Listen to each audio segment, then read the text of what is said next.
Hey guys, how's it going? Hello, hello. Jump on, say hi. I'm just gonna get us set up on Facebook and then we'll get going.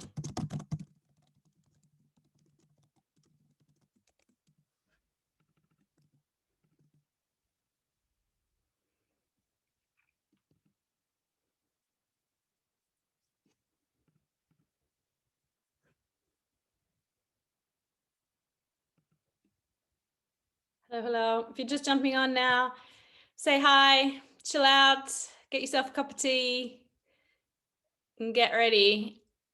It's gonna be another good topic tonight. I'm gonna set us up on Facebook so that everybody can grab it there. And then we'll get going. Dr. Bart. Hello. Hello, Miss Karen. How are things over there in Australia? They're good. They're good. They're getting a bit colder, which I'm not happy about. But apart from that, they're good. Yeah, we're kind of heading in the opposite direction. All right, you are. Yes, yes. Hey, Lisa and Eric, good to see you guys. Cool. So we've got a good topic tonight. I am almost ready setting this up. Awesome. Yeah, this is a great topic. This is one that it's going to be perfectly fitting. Well, I tell you what, I don't have like a whole like kind of things written down about this. This is just coming straight from it because I fall into this category as an entrepreneur, and over the years I've taken care of literally thousands and thousands of entrepreneurs. Yet it also goes hand in hand with my moms, all the moms out there. So I probably should have put it in the heading today that this was for entrepreneurs and moms. Yet they're really the same thing. We'll talk about that in just a moment. So this is as much like just really over the years of navigating, the health for an entrepreneur as much as anything, and a mom. So it'll be a good show. And I promise you that by the time we get done, I'm going to make it nice and simple. That's the whole goal here. Awesome. I mean, that is our goal to make health simple. Of course. Yes.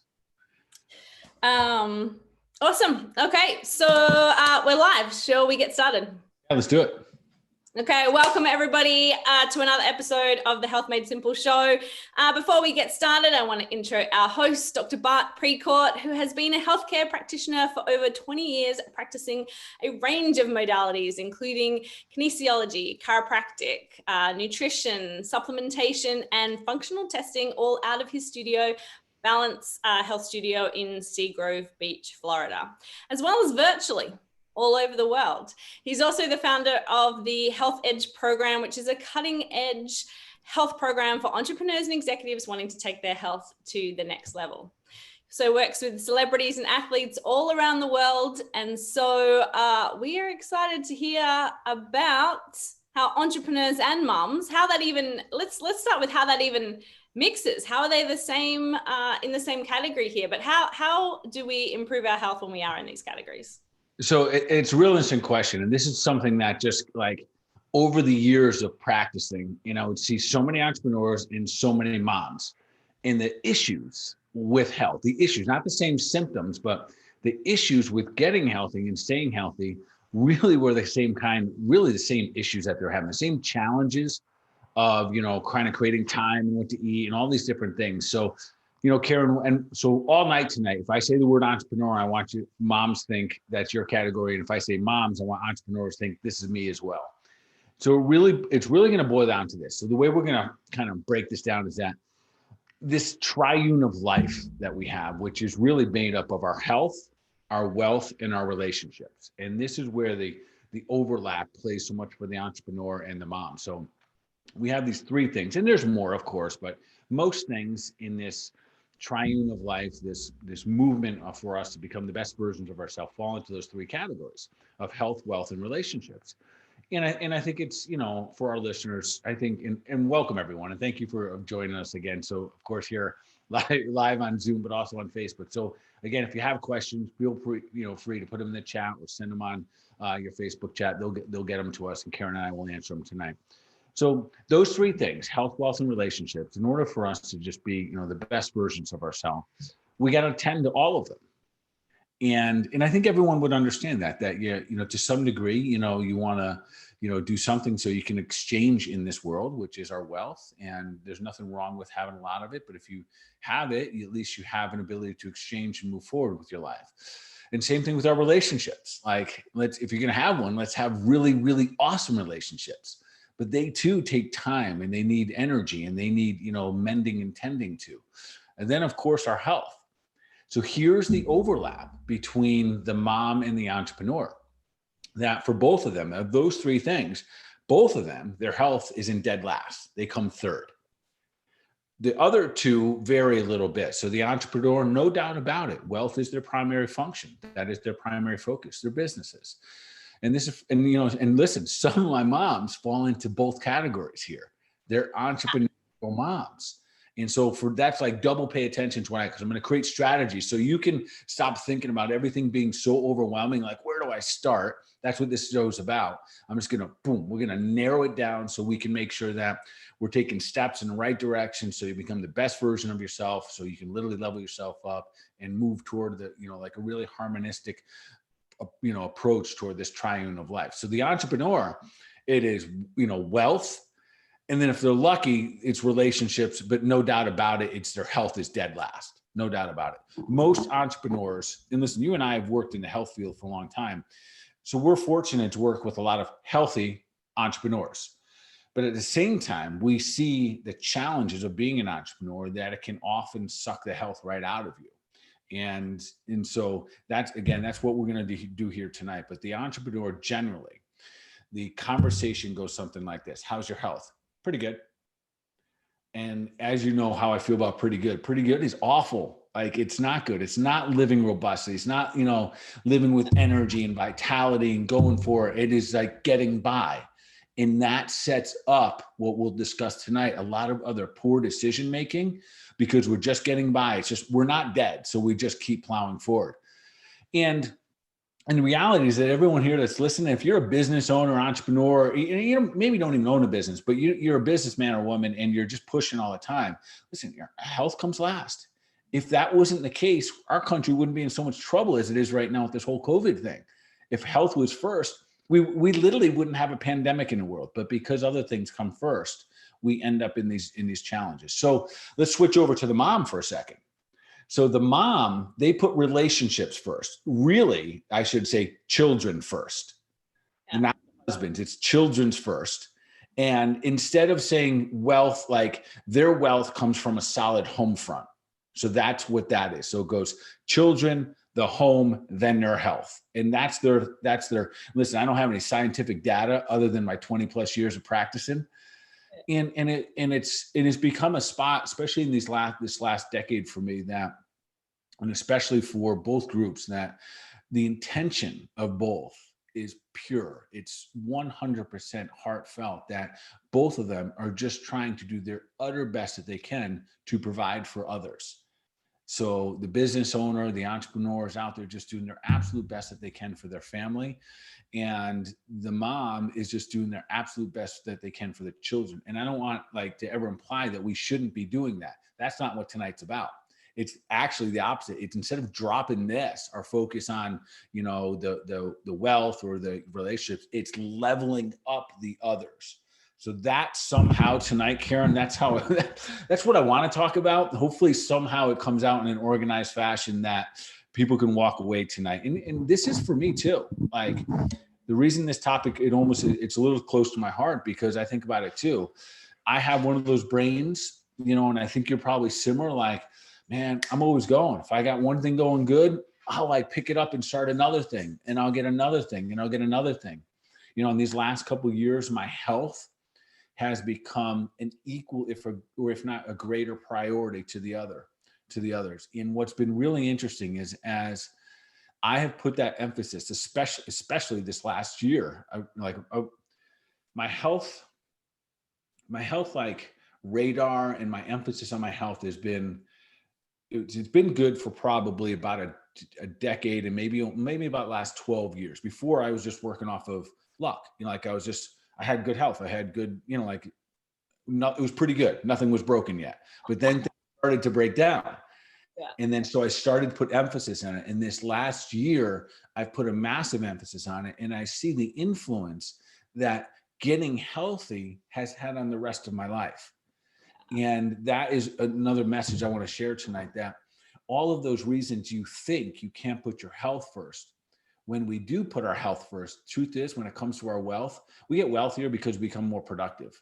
We have more energy. We have more capacity to think. We're better at what we're doing because we're healthier. And moms, listen, I clinically, and I talk to my staff all the time, the most worn out people I have in my clinic and my practice are my moms. And I get it. And they're giving, yet if they're not careful, they will give everything up and then they won't even be able to be a good mom. So with that said, that's where we're headed tonight, to kind of create a simpler path to being successful with your health as you're also getting everything else you want in life. And I love that, because I think even a whole bunch of people that might not be in those two categories also put their health last, right? Like, I mean, even if you're working a corporate job, or people get busy with life. We all do. I'm totally, like you said, guilty with that. And we talked about some bits that, I'll talk about later in the show. But I think everybody needs to remember what you said, or the important bit is actually, like, the other pieces get easier the more you actually do prioritize your health. It's so hard when you're struggling with those other pieces, or you feel like you don't have time. But if you can prioritize it, that's the biggest thing. Those other things actually get easier. You almost create time for yourself by focusing on your health. You really do. And it's such a hard sell, quite frankly. It really is, because we're so motivated.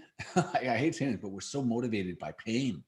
Like when things really go bad in our lives, and we take a lot of action. So I'm hoping that, and I think our audience, they wouldn't be here tonight or listening if they're already not in that framework of thinking that, the healthier I get, literally just life gets better. So with that said, let's dig in a little bit. Let's I guess just where we're going to start. We're going to break this down into three categories. And so this is for entrepreneurs and moms. And we're going to break it down into three categories where there's massive shortcomings, and also where we want to start to create strategies where we can just simplify. So when we think about, if you fall into that category, really, this is everybody, but for a sexy topic, we'll call it entrepreneurs and moms. But if everyone, falls into this category, but we're going to break it down into three categories: how you move, what are the key things we got to focus on, and especially what are the shortcomings as entrepreneurs and as moms, and then how you eat, same thing. What are the key things you got to focus on? Where are the shortcomings? And then also how we think. Yeah. And you think, right, that maybe entrepreneurs got that one dialed in. Well, we're going to go there in just a moment, because when it comes to thinking about their health, there's some massive, massive shortcomings. All right. Sound good? Should we start with move? Let's start with move. And then if you have pen and paper, this would be a good one if you want to make notes. So number one thing when it comes to the entrepreneur and the moms is mornings are a must when it comes to moving. This is across the board. There's actually a ton of research out there about this topic here for entrepreneurs, how to stay healthy with a busy lifestyle. You got to win the morning. And whatever it takes, if you win the morning, you win the day. So what does that mean? That means you got to find your exercise routine, your meditation, your gratitude, your power statements. We've got to start to shift those to the morning. Yeah. And I think it doesn't have to be, it doesn't have to be extensive, right? Like we were saying, you don't have to get to the gym. You don't have to do anything. You just have to make sure you've got something that you do in the morning that sets you up for win the day. Yeah, absolutely. So that's number two. So number one, you got to create some kind of schedule. So in my life, what it really turned out to be, I just keep getting up earlier, and that's it. So one of the parts of the day I love the absolute most is my morning coffee with my wife. Yeah. Absolutely love it. But the only way I can have that is if I get up early enough to do the other things that I need to do. Otherwise, we can just sit there all day long and I don't get my exercise done and I got to go off and get busy with work. So for the mom, what does that look like? The reality is it looks like not my wife, but it's their children. So they get up and the kids get going and everything. And that's what I hear every day, that they get up and the next thing you know, the kids are up and they lose their day. They got to get up earlier than their kids. But it doesn't mean hours earlier. It means a little earlier, 15 or 20 minutes or 30 minutes if you throw in some meditation. And same thing with the entrepreneur. The entrepreneur says, once I get up, I hit the ground running. Well, then you got to get up a little bit earlier and make that emphasis and that commitment on the mind and body. So the number 2 part is that the routine that you do for exercise can be done anywhere at any time. So we don't need a gym for it, and you don't need gym equipment. And this is key, Karen. This is, this is a big obstacle. When I hear people on this, their life is getting busier, they're having their first child, they're having their second child, and they no longer have time. That's the biggest issue. So let's tackle that one. Let's cut out the car ride. Let's cut out the excuse of the equipment. Let's cut all that.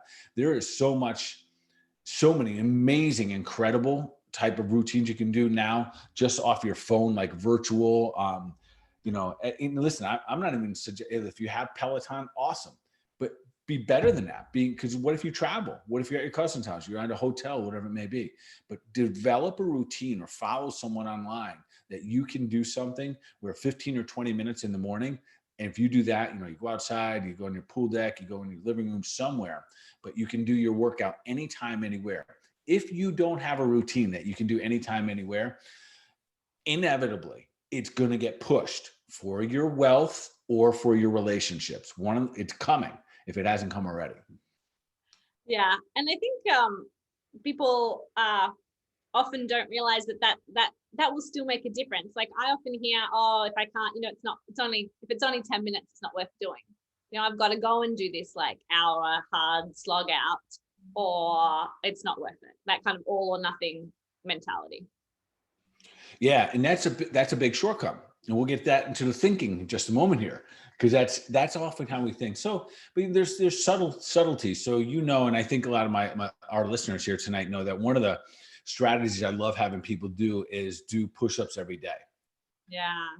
And so it just to make it relative, just how, 10 minutes, 15 minutes a day compounded through the course of a year makes a massive, massive difference. So I do push-ups every day. And let's just say I average 100 a day, which would now average a little more than that, which is cool. That's over 36,000 push-ups a year. It's a massive amount of push-ups. And how much time does it take out of my day? Virtually nothing. Because it's very common that I'll do those push-ups right before the show. I'll do them in between patients. I don't need gym equipment. So it falls into that category. I don't need gym equipment, and I can do them anytime, anywhere. And some of the cool things we can do. So we got push-ups, we got sit-ups, we got squats, we got lunges, we got burpees, we got plank. So many things that literally make us strong and make us fit and make our bodies feel good, and they keep us healthy without stealing that thing that we think. The reason we think we can't do it is because of time. Yeah. I love all of those. And you're right. You can do them when you're traveling. And so once you can build that routine, you can take it no matter where you go. Yeah.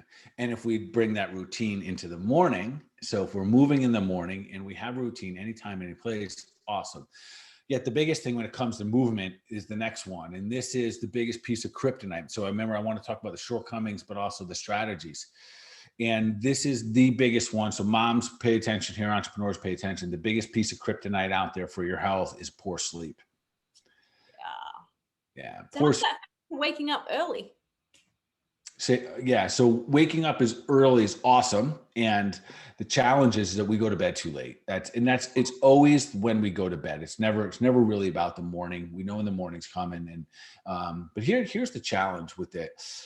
Too often we get away with functioning through the day. Like we can have an extra cup of coffee. We can eat a little bit of food. And we'll talk about that in just a moment here.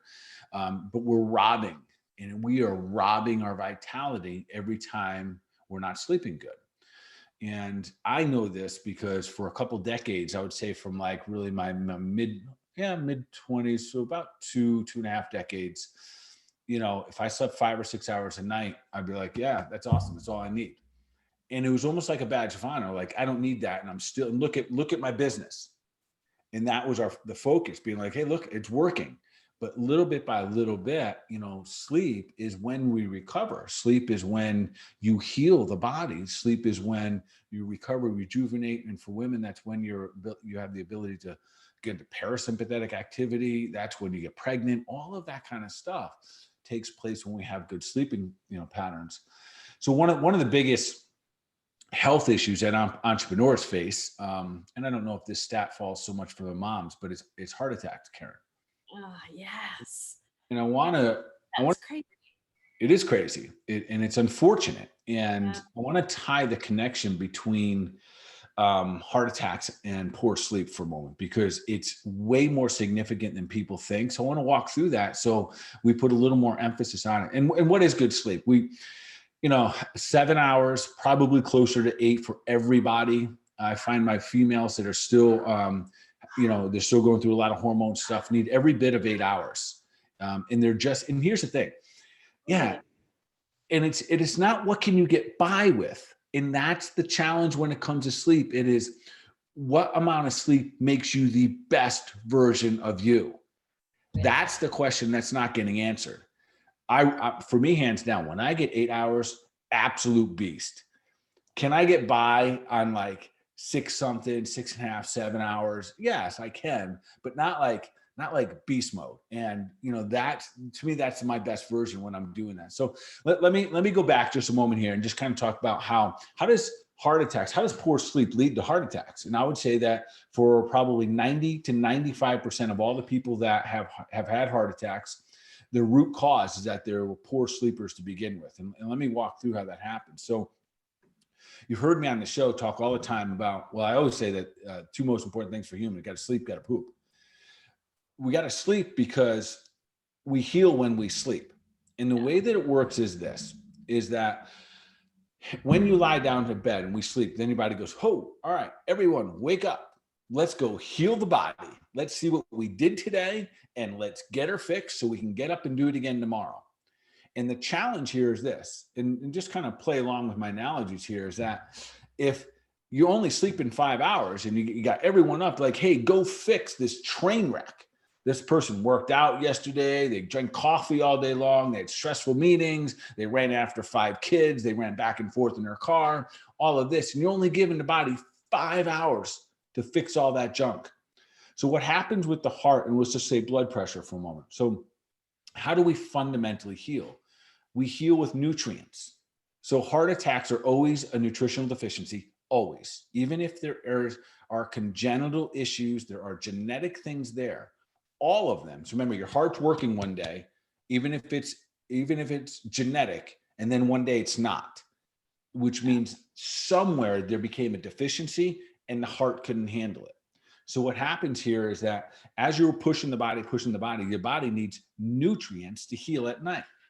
And hopefully you had them, but if you only give your body 5 hours to replenish the nutrients, and let's say it wasn't enough time, you start to increase your blood pressure. One of the reasons our body increases blood pressure is to send more nutrients through the body. So it's trying to circulate nutrients so we can handle what's going on.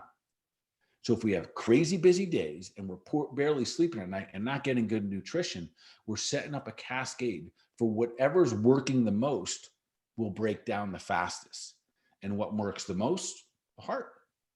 It's beating. You're sleeping 4 hours, sleeping 5 hours, drinking alcohol, having stress, all the things that deplete nutrients. And then one day, you wake up with a deficiency of B vitamins, a deficiency of magnesium, your electrolytes, your potassium's out of balance, and boom, the muscle can't handle it. It breaks down, and that becomes our heart attack. Now, if we just slept more, you would have more healing time. And that is so significant. So I know I went off a little tangent there, but nonetheless, the sleep is a critical part and probably the biggest kryptonite for both my moms and the entrepreneurs. Yeah, it's a tough one for lots of people, I think, getting enough sleep for sure. and prioritizing it, right? Because that's really what people need to do is realize that it's important. And that's why I think it's good to look at things like even the heart attack. I mean, that happens over a long period of time, right? These people are getting 5-6 hours of sleep over a long time period. But really, if you know the importance of it, hopefully that helps you to prioritize it. Yeah. And that's so, I really want to just kind of create that emphasis because I've done both sides of this. Yeah. I have played all I need is 5 or 6 hours. And when I hear someone say it, I said, okay. Like, Yeah. because, and again, it's not what can we get away with. It's figuring out like what makes me the best version of myself. Yeah. And when we start to experiment, and I got to thank my wife for all that because, she basically has a rule. My TV goes like, I can't do anything. TV is not allowed on past like 9 o'clock at night and all that stuff. So I just sit there. So I might as well just go to bed. And it's absolutely amazing. So that's again, so for entrepreneurs and moms, listen, you're going to have to navigate this road even more because your children may be interfering with your strategy. You bed early and they may get up. So you have to, knowing how critically important rest is. No mom is ever going to argue this point ever. Knowing how critically important it is to figure out how to then become a great napper is huge. So moms, if I was going to put an asterisk on this category, so we got to win the morning. We got to get our routine we can do anywhere, anytime. We got to sleep, and moms, asterisk, need to become great nappers. We'll talk about napping for a sec then. That's how do we nap? Is there a better way to nap? Just take a nap anytime. Is there any things we should try and do? Well, to set the stage, it's always cold, dark, and quiet. That's always the stage. Yeah, cold, dark, and quiet. And that should be sleeping as well. So the fastest you can get into that realm, close your eyes, shut it down, and give yourself the permission. So if you're exhausted, and you fall asleep, that's not napping. That's you exhausted and passed out. So like if you're sitting there in a chair and you happen to doze off, that's a little bit different than being like, hey, you know what? The kids are down and I'm going to get 15 minutes and go there and just let it happen. And even if in the beginning it doesn't work, be patient. You have to train yourself how to be able to become a good napper. So even if you just lie there for the first couple times, you still have to integrate that a little bit. And some people say, well, if I nap, I get too groggy afterwards, or it keeps me up at night. So just find the window. Don't give it up on it totally. Find the window, 10 minutes. But the moment you shut your body off during the day, you go from sympathetic dominance, which is really fight or flight mode, into parasympathetic, which is rest, digest. So those things start to get better as well. And that's recover, rebuild. So becoming a master at napping for moms, it's a superpower. It's a total superpower. Yeah. Yeah, I love that. I love a nap. I mean, there seems to be people that love to nap and people that don't ever nap, right? So I love as well that you can practice it or like just say, I'm going to go lay down, even if you don't fall asleep. And those who don't yet understand the value of wishing they could, that's when they got to get a little kava in their life. That's the herb we talk about. Yes. Kava is that amazing herb. You use it anytime, any place. One or two, kicks in about 15 minutes, wears off about an hour, 2 hours later. And it takes you out of that sympathetic dominance. And that sympathetic dominance, that's when you're just like, you're going, you can't shut off. You're wound up. So that can be a secret weapon, which is great. Yeah. Love that. And we've put that in there. We'll put the link to that in the chat as well. So people can do that if they want to. So let's talk about, we're kind of on supplements. Let's move to eat. What are we doing wrong? What some of the shortcomings entrepreneurs and moms are doing when it comes to food? There's a couple of things. One of the shortcomings is that both groups are snackers. Yeah. They barely sit down and say, and have that meal per se, or they're eating on the run, which is just as bad. We need to become a lot more present and a lot more conscious about our eating. I'll shift to moms for just a moment. Moms become notorious for eating their kids' food. They do. And I'm not a mom. I don't know that, but I do know that that's what they always tell me, that they're making food to snack here. And they're like, well, if I ask them, well, tell me about your nutrition today. Well, I didn't really eat. And I'm like, you didn't eat anything. And they'll be like, well, I made my kids and I had a couple goldfish and I had a piece of ham sandwich. And that's how they just kind of move and groove. They don't take the time, again, for their own personal health. So there's this, snacking. The challenge with snacking, Karen, is that both groups, the entrepreneur and the moms, they start to see food as a source of energy. And I want to make everyone clear on this. Our body makes energy. Our mitochondria make energy. That's why we work so hard at getting our bodies clean, because there's little engines inside our cells and these things called mitochondria. That's where our energy is supposed to come from. When we're like, oh my God, I'm getting tired, I must eat something. Bad, because food shouldn't come from out there. It means you're only using sugar or a carbohydrate source. And if you get quick energy, it means you're going to lose quick energy. And it goes up and down. And what really happens, coffee, then we get another cup of coffee. We use some other kind of picker-upper thingy, a Red Bull or a Monster or something like that. And that cycle starts to happen. But snacking is one of the shortcomings of both groups. And for moms, they're snacking on things that, like they're often what their kids are eating. And hopefully those foods are getting better anyway. So they're going to be healthy snacks. And then it's for the businessman or woman who's in meetings and they're having, I get the stories all the time. Oh, so-and-so brought a dozen donuts today. Literally, one of my clients here today brought me a picture. You're like, you've got to try these like special donuts from some def. I'm like, well, and the funny thing was, he's like, so you don't like them? I'm like, no, I love them. I absolutely love them. I would eat them all, but I would pay the price too. Like when we eat, it slows us down. And so it takes energy to digest food. And that's where the understanding, we have to raise the bar there. So when you eat, you have to take energy to break your food down. If it's sugar and it converts real fast, your brain will burn it up as a fuel source. No doubt about it. Goes up, goes high, must go low real fast. So we've got to be real mindful, which really moves me to the next strategy. The superhuman strategy is that, Karen, moms, entrepreneurs, busy people, they got to get good at fasting. Yeah. And fasting can be an incredible strategy, but we got to get good at it. So not just, I fasted today, I forgot to eat. Yeah. Does that count as fasting? So listen, it's interesting. Forgetting to eat is a good sign in a weird way. It's a good sign because it means that you move right. You got a hunger ping somewhere, but you were focused. You were in the flow. And that might have been business. It might have been taking care of your children, whatever it may be, but you were in the flow and you didn't need food for energy. So it's actually a good sign when people tell me, I forgot to eat. Is that okay? Yes. Because if you were truly hungry, you would get a massive, knock on the door from your body. But and this won't be a fasting show, but I want to just kind of remind folks kind of like this. We want to practice to become good fasters. So in the beginning, for a man or woman, practice making sure that you can get 12 hours down, like easy every single day. And when you sleep, that counts. So if you have your last, food, what time are we now? About 6:30 here.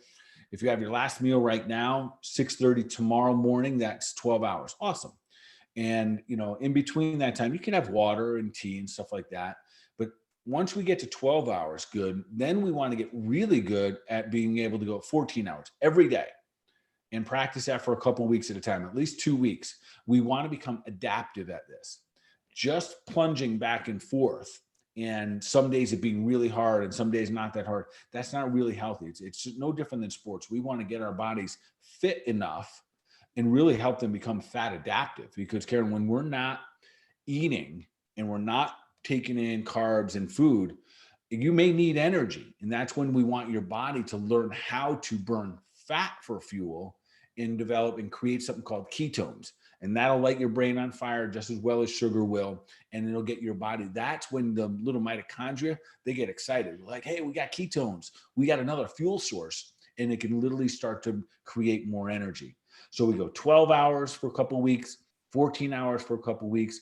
And then most females, their happy place, very healthy place, 14 to 16 hours daily, being in that range.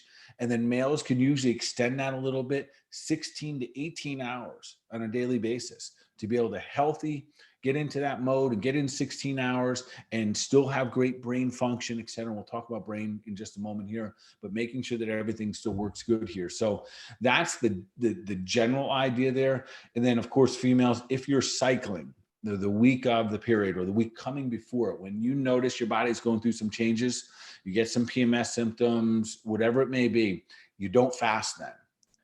And real quickly, Karen, the reason that is that the female body is already sloughing off cells. It's preparing to get rid of cells. It's part of the autophagy that naturally takes place in the human body. And that's a killing off of cells. And that's how we just keep on like making good ones. Like we kill off the bad guys, make new ones, kill off the bad guys, make new ones. Fasting increases the speed of that autophagy. So we're kind of putting the body under a little intentional stress to increase the speed of autophagy. That's when we kill off bad bacteria, kill off cancer cells, all that stuff. But we don't want both of those happening at the same time. So when people read and they're like, well, I heard females shouldn't fast, they shouldn't fast during their actual right going up to before their period. That period of time, too stressful for the body. But they could still do 12 hours, couldn't they? Is that still? Yes, absolutely. So 12 hours should be any and every day for the rest of our lives. We should be able to get by 12 hours without food. No doubt. Doesn't really count as a fast. That's kind of just baseline. It should be baseline. But I will tell you, when I first started fasting, that was not my baseline. No. Yeah. So, funny story, but real story. And some of you guys probably relate out there, or guys and girls relate. When I first started fasting, I was only sleeping 5 or 6 hours. Yeah.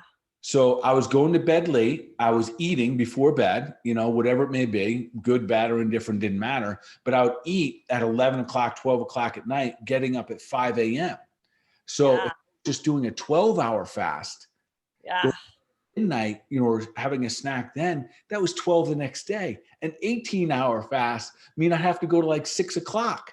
Yeah, that's hard. Yeah. So these strategies are really important when we step back and look, right? We want to win the morning.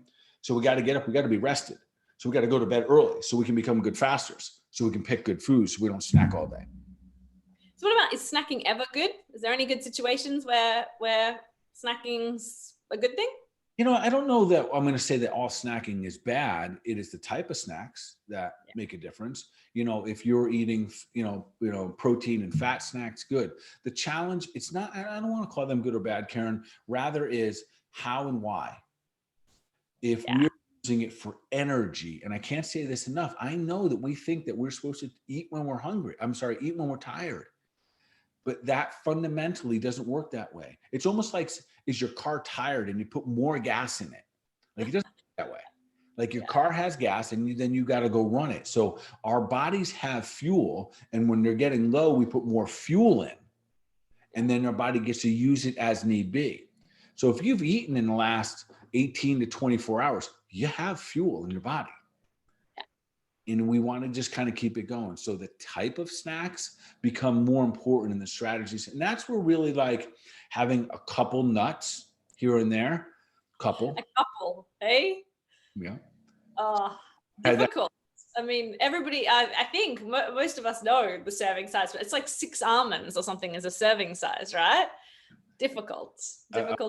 Conversation with one of my girls today that, her diet's getting clean and cleaner. And yet she was like, I have a confession. I was like, what's a confession?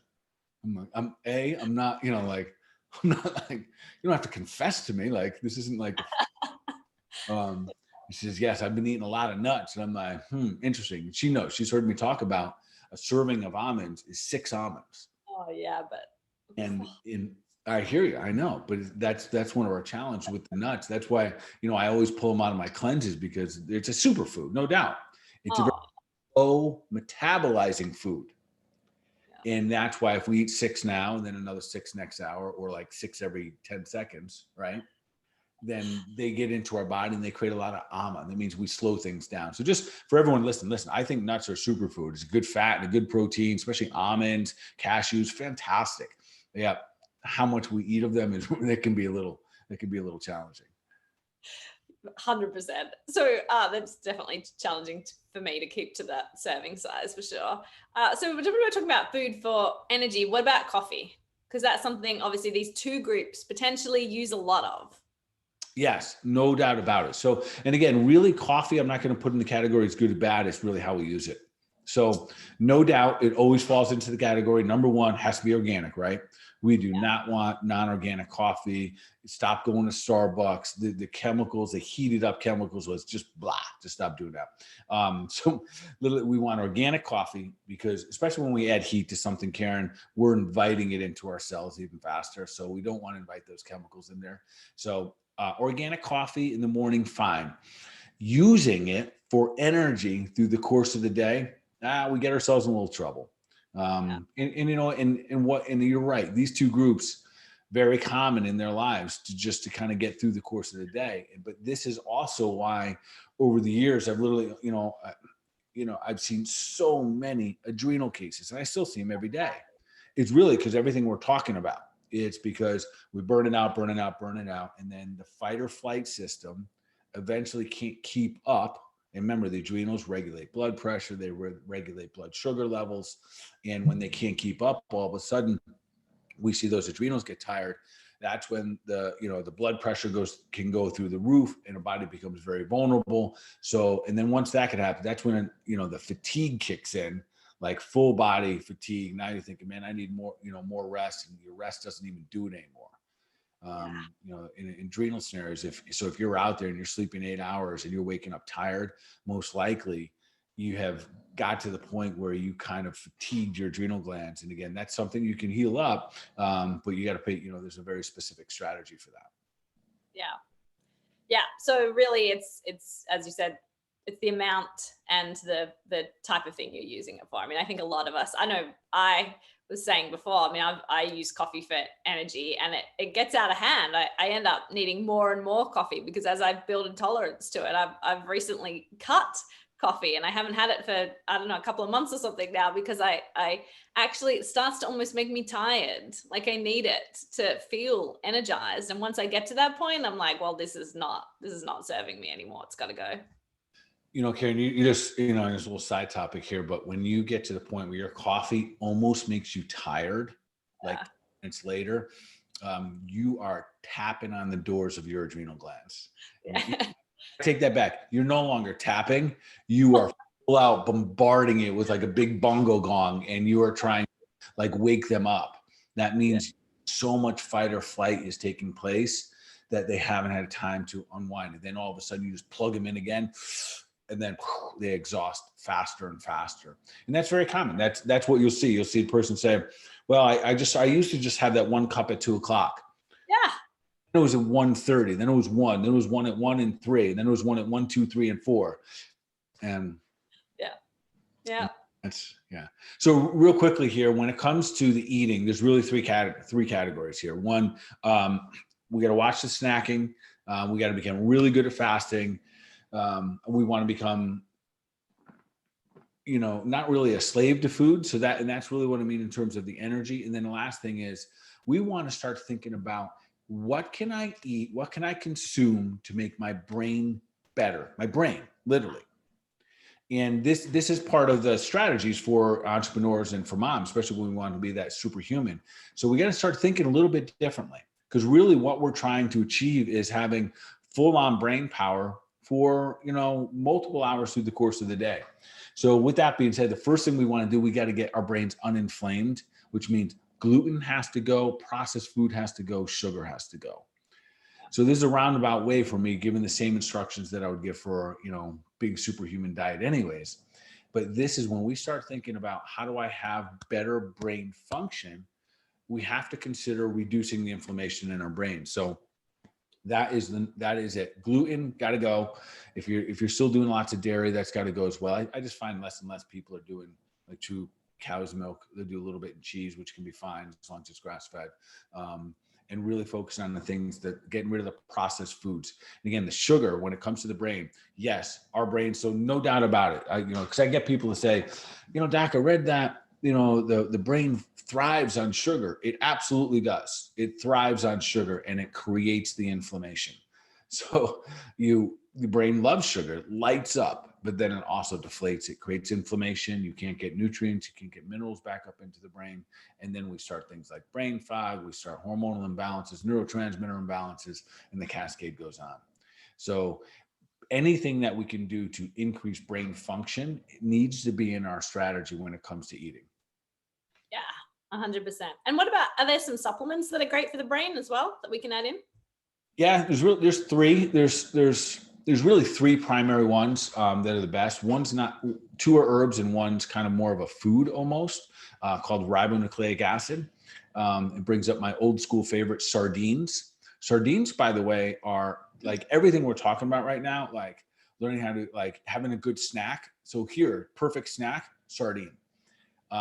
Good fats, good proteins, and it has something called RNA, ribonucleic acid, and that feeds our cerebellum. That is what gives us a little bit of that motivation. It gives us that ability to, Karen, if you ever experienced when like you lose a word, like it's on the tongue and you're just like, or a name or something like that. And it's not like, it's not having poor memory, but you can't come up with the words.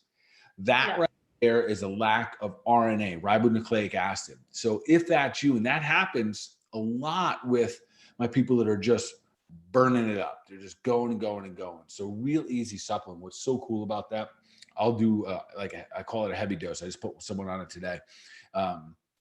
3 of these they're like little pills, three times a day, do it for 7 days. And what'll happen by the time they get to the 7th day, they'll forget that they even had it because they don't have that anymore. They're not losing words and not forgetting names. So so it's really cool. And it's really just feeding the brain. But the two time-tested, long-standing herbs, ginkgo forte ginkgo and forte is a blender that I use. Absolutely phenomenal. It's one of the best for short-term. It is short-term and long-term. So if you dive into the research, there's research on both of it. I think of ginkgo more short-term. It instantly increases, it increases microcirculation to the brain. I think this is a phenomenal herb for anybody, quite frankly, for longevity. It's ginkgo should be part of our daily lives because of what I just said there. Increases microcirculation to the brain. And brain health is really about getting circulation and brain and nutrients back up there. And it's fighting the inflammatory markers. So the other one is Bacopa. And Bacopa is phenomenal for long-term. And that one I'll use a lot because a lot of my people are concerned that they're having brain type of disease issues. Alzheimer's, Parkinson's, dementias, those type of things. And these are very effective in helping, keep a healthy brain here. So again, we want to decrease the things that cause brain inflammation and increase, we can use these herbs. In fact, here we have a brain tonic. I know we're a little sidetracked, but we have a brain tonic with these all mixed together. Unbelievable. It's phenomenal. Yeah. So for example, today I was fasting. So I don't eat when I see patients because I know the moment I eat, it takes energy away from me that I don't have the focus for my patients. So I kind of just schedule that I'll eat when I'm done the day. So during that time, so that's my fast. And a day like today was probably about 19 hours. And so what I'll do during that, I'll do a shot of this brain tonic and the ginkgo and the bacopa. And it's almost like I've lit my brain on fire. Now, the difference here is this. If I'd eaten something during that time, I would have taken energy from my body on this. Instead of giving my brain fuel, I would have given it up. And that's why, how many people, if I could just show everyone's raising hand, how many people go to lunch, come back and they're comatose in their desk, put their head down. Yeah. That's it right there. That's real stuff right there. That's the taking of energy instead of getting energy. Yeah, no, 100%. I think most people can relate to that, at least one type of lunch. Look, while we're still on talking about the brain, we've got a question here from Stephen. Do you have any advice about the COVID vaccine's effect on the brain? Yeah, Stephen. In fact, next week for everyone, Stephen, thanks for bringing that up. Next week, I'm going to do an update. The show is going to be an update on everything. I'm going to pull up all the latest research that we know, the studies what data have we gained from this last year, from COVID, from the virus. I'm going to do the best that I can.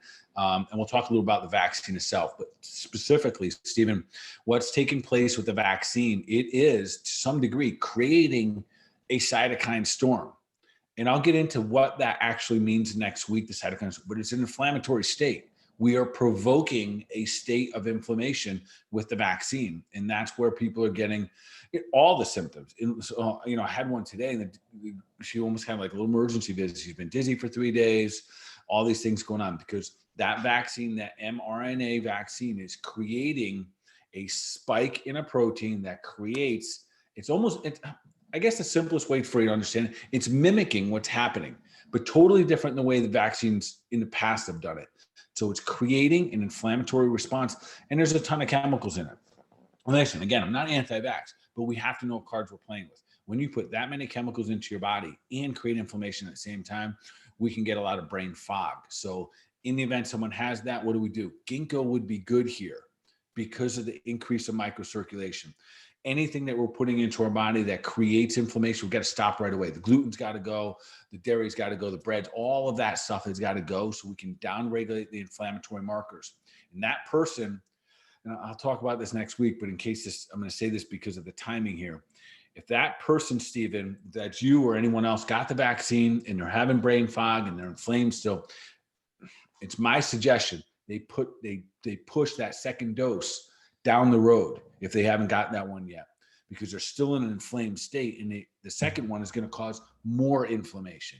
So we want to go into that relatively healthy and strong if that's going to be the decision that you're making, because you're really rolling the dice here, where it's almost like me walloping you in the eye, and before you get to look, I wallop you again. That's an inflammatory state. So the ginkgo would be good here, but my favorites, quite frankly, here are very much like we talked in the show. A fish oil, cod liver oil would be my favorite, or anything with a high omega-3 would do the trick here. And then that very specific type of blended turmeric we use, which is turmeric forte. And I'd go heavy dose here. So we're going to try to get the body to get rid of the inflammatory markers and just downregulate everything. Yeah, awesome. And we put some links in the chat for you guys too, if you want to get any of those. Awesome. So any other supplements that people should take in this Mums Entrepreneurs before we move on to think? Yeah, there's some general, like, we've talked about in the past, like things that I think every day for everybody. You got to be on a fish oil, got to be on turmeric for inflammation, that turmeric forte that crosses the blood-brain barrier, that whole food multivitamin we talked about, Catalin, and then male or female, that one called Simplex M or Simplex F. So those are like our standards. For entrepreneurs, you got more stuff going on. Moms, you got more stuff going on. So there's the fundamentals here that I would say. B vitamins are a must. They're water soluble vitamins. And the more you got going on, the more B vitamins you use. So you can literally take a bunch today and have 0 tomorrow. So make sure that's a whole food source. We use something called Cataplex B. Literally start your day off, take 4 first thing in the morning.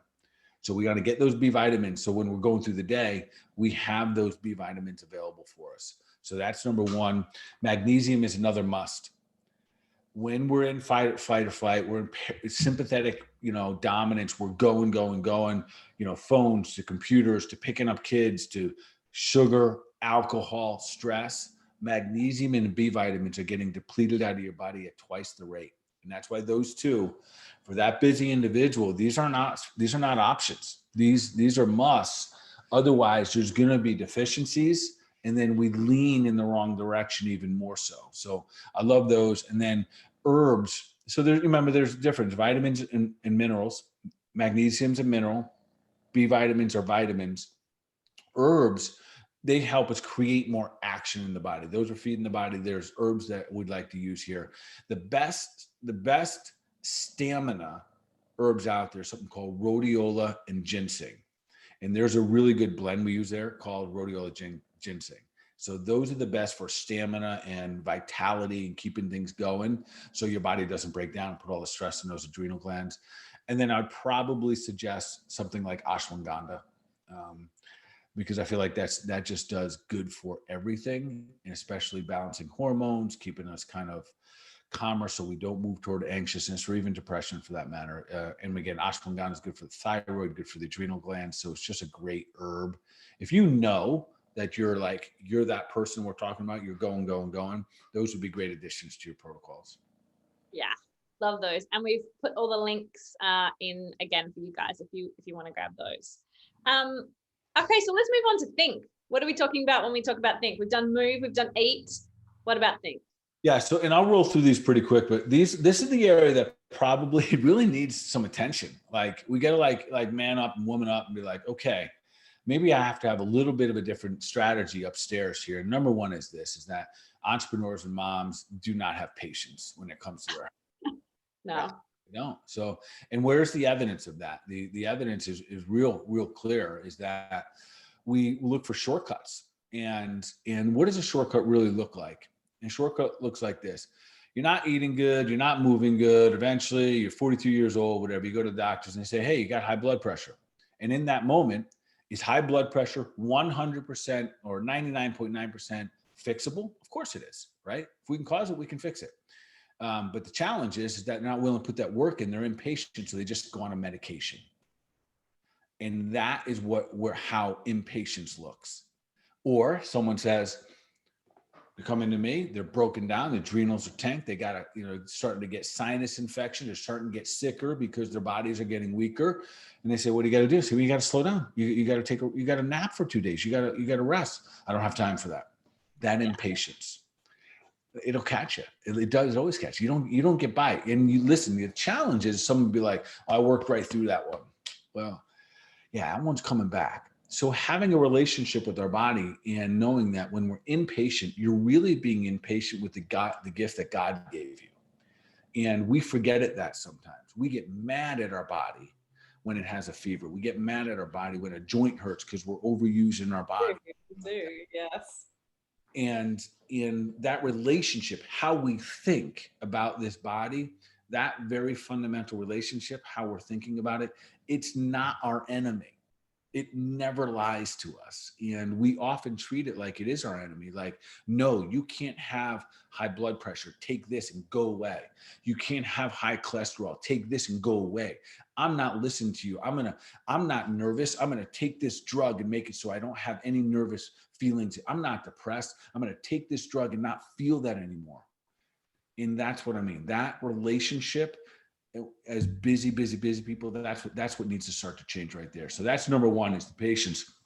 Number two, Karen, we got to ask better questions. Yeah. The question, this goes for everyone across the board, entrepreneurs, moms, every human being that has a pulse and can listen. No longer ask the question, what's wrong with me? Yeah. I don't care what you're seeking. I don't care if you want to know what's wrong with you. Don't ask the question anymore. It doesn't help us. It's one of those questions that when it's answered, it only can make us worse. Versus if we ask ourselves, what is my body asking for? And we have a relationship, again, learning how to listen to the body. And when we do that, and again, just like when you're tired, what do you really think your body's asking for? Not a candy bar. Not a candy bar, not a Red Bull, not another drive-through on Starbucks or something like that. It simply is asking for more sleep. Yet our impatience, our poor relationship with our own body and how we view this gift from God, that's what interferes with us asking the right questions. Because sometimes the truth really hurts. And for the long haul here, and listen, I'm a guy, I'm a pure knucklehead. I get it. Like if it didn't kill me out there, no big deal. I'm just not going to listen. Like, arms dragging behind me, whatever. Right. So, a pain reliever is a perfect example of you not liking your body. Yeah. Because your body's in pain. It's saying, hey, whatever you're doing, please do something different. And you take a pain reliever so you can keep doing this. Yeah. Because and I know it doesn't seem like, it seems odd that I would say, well, it's because you don't like your body, but what are you really doing? You don't like what your body's saying, but it's telling you the truth. So that's number two here. Number three is this. Listen, stop trying to be the expert when it comes to health. I know this sounds silly, Karen, but listen, go hire an expert. Don't be the expert. So let's just say that, and I was giving you the example of a car. Let's just say you're an entrepreneur and you're a mechanic and you have a car shop, right? So that's what you're really good at. That's what you've studied. You're good at it. You know how to diagnose a car. You know what it needs. You can help it get from point A to point B faster. So my thing is, I love to work on cars. I really do. Like, I don't know, something like manly. I don't even know what I'm doing. But to just go out there. If I got something I could try, like unscrew it and then screw it back in and unscrew it. Like, I'm like, what are you doing? I'm working on my car. I love doing that. But the truth is, I should not be doing that. I'm not good. Like, and I definitely should not be diagnosing my car. Yeah. So I think I should be health educated, but not necessarily sickness educated. So we should always know more and more about how to get healthy. But when it comes to, like, you got problems going on, don't try to become an expert. And the challenge here is this: when we're not good at something, Karen, and we do it anyways, we're not great at it, we don't get great results. Yeah. And then it snowballs. I tried that, I did that, you know, I tried that keto thing, it didn't work. Look, I'm, you know, like, no, like there's strategies, there's, you know, very strategic ways to apply certain things. So I would say, as the entrepreneur and as the mom, you don't need to be your own expert. Let someone else be that expert for you. I'm not saying not pay attention to your own health, but literally go hire somebody, hire a personal trainer, hire, you know, someone like myself, hire some, you know, nutritionist, something where someone else does all that hard work for you. So, for example, it could be as simple as, you know, like knowing a good list of good fats or how to, you know, intermittent fast. That's what we do. But someone who's trying to play this out, good fats, and like, well, Kentucky Fried Chicken might be good.